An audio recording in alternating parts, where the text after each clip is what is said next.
Our first speaker, I think we're going in order here. So first, to my right, Udi Davidovich, who is a social and clinical psychologist at the Amsterdam Public Health Service in association with the University of Amsterdam, the Academic Medical Center, as a senior researcher and head of the unit for online research and prevention. And for the last 15 years or so, Udi is concentrated on the study of the determinants of HIV and STI-related sexual risk behavior among different risk groups, and specializing in the usage of the internet and mobile technologies as tools for the development and evaluation of prevention interventions. He is the winner of the 2009 Galliard, close enough, National Prize for the Best Public Health Campaign of that year. Is an annual guest lecturer at the University of Amsterdam, the Free University in Amsterdam, and the University of Leiden. He's an international editorial board member of the journal Sexuality Research and Social Policy and the journal AIDS Care, where he also is the book review editor.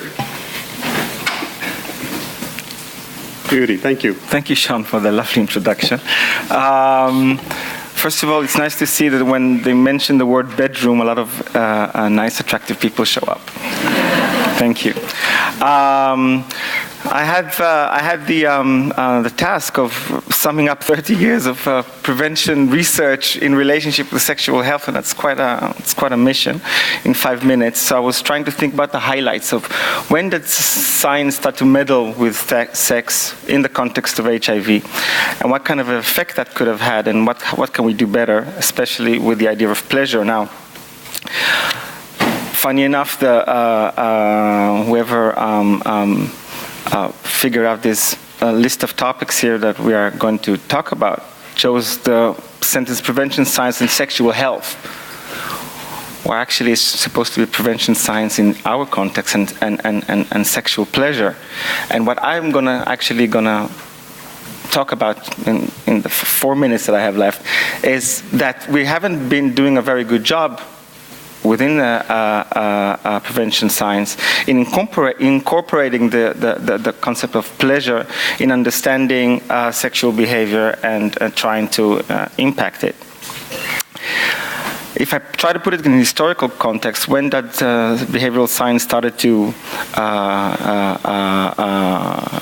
get in action when it came to HIV is, of course, in the very beginning when we had to try to understand what are the transmission modes when the virus showed up.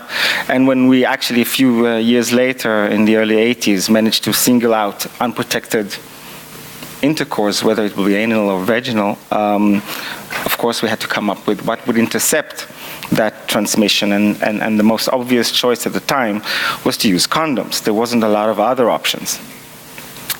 Even things as zero sorting at the beginning of the epidemic in the early 80s were impossible when the HIV testing was not yet available. And when it was introduced, we were talking about a window phase which lagged on until the mid-90s of 6 months.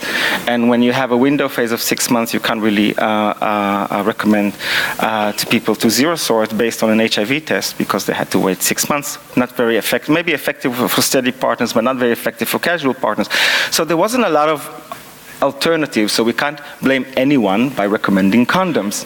Though anyone with a little bit of a sensitivity to what we knew in terms of science then would have known that condoms would have been a problem. Why? If you look at publications from the Association of Pediatrics in the US about condoms acceptability among heterosexuals in the late 70s, early 80s, you'd know that it was around 20%. So condom was never really a very popular strategy to avoid risk. We're talking about pregnancy risk in the 70s, but still, it wasn't that it was very popular and very easy to use. Only 20% of people were actually using them. So obviously, we were going to have problems with condoms. And surprisingly enough, at least among men who have sex with men, we've seen a huge adaptation of the recommendation to use condoms. As of the early 80s, we've seen a drop, actually, of nobody using condoms before HIV showed up. until within 1988-89, we saw a reduction in unprotected anal intercourse. We saw 80% of the people consistently using condoms with casual partners, and that number has dropped over the years, but it did stop around 70-60% until today of MSM having consistent protected anal intercourse with casual partners still stands around 60-70%, which is remarkable considering how unpopular a condom can be or is if you look at it in a regular context of heterosexual sex. But what I think is the most interesting is that prevention science was then, I would even say, obsessed with those 20, 30, 40% who structurally have problems with using condoms.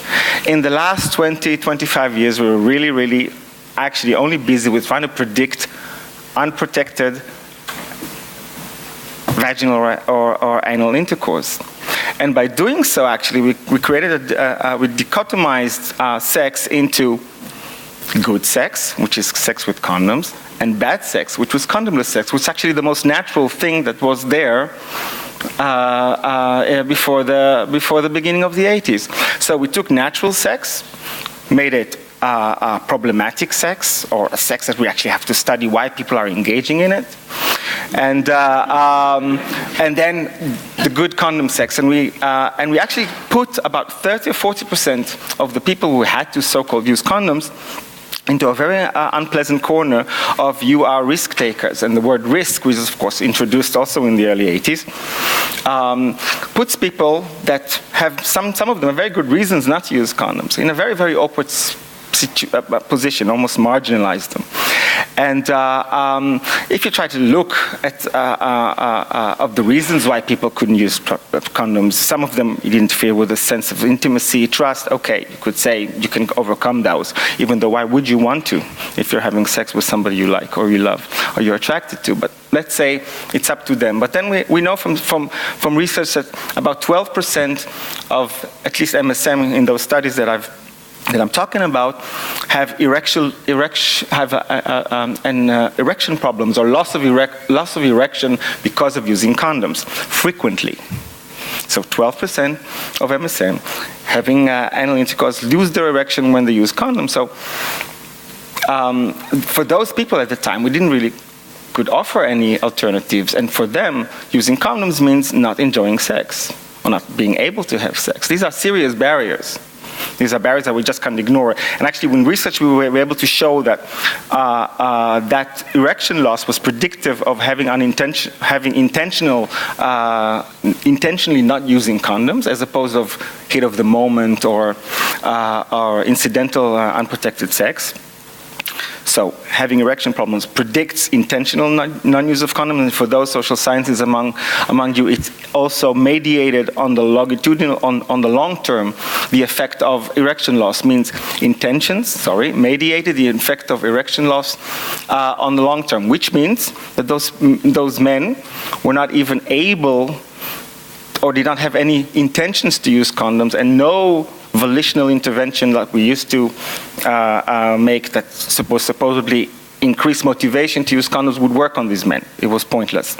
So what I'm trying to do is that we, in a way, marginalized a fairly large group of people who are just have had serious problems with using condoms, and we didn't offer them any solutions or alternatives. And now we're standing in a very interesting point, and this is where I'm going to finish up. We do have alternatives. We have PrEP, we have even PEP if something went wrong. We have people that can choose to have sex with an HIV positive person who's well virally suppressed, so undetectable viral load. We can zero sort much better.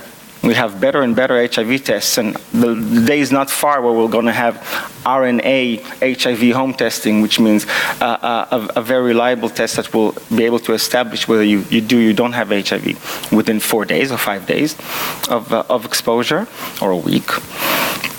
Those are instruments which we'll be able in the future to put in practice and help people. For example, zero sort with casual partners. or again, the use of PrEP or the use of other technologies. And I think what's the role of science here is besides measuring efficacy of those prevention strategies, is to actually study very well the choice that people can make now between the different strategies, and help people make the best match between what they actually need, what they can use, and what provides them the best pleasure. And with that, choose the right strategy for them. And I think the element of pleasure is very important, because this is something we structurally ignored, me including, through the years. And those new options that we have actually can incorporate very well that aspect. But not everybody will have to use them or would want to use them, and we really have to support people in making the right choice. What will provide me the best pleasure, which strategy I can adhere to the best, and which fits my lifestyle best. And if we do that as science, and we'll help people make the best choice, I mean, we're a step forward. And just to sum up, I think that if science wants to meet the bedroom once again, it has to take off its shoes and socks so we can feel the grounds better. Thanks. Good, thank you.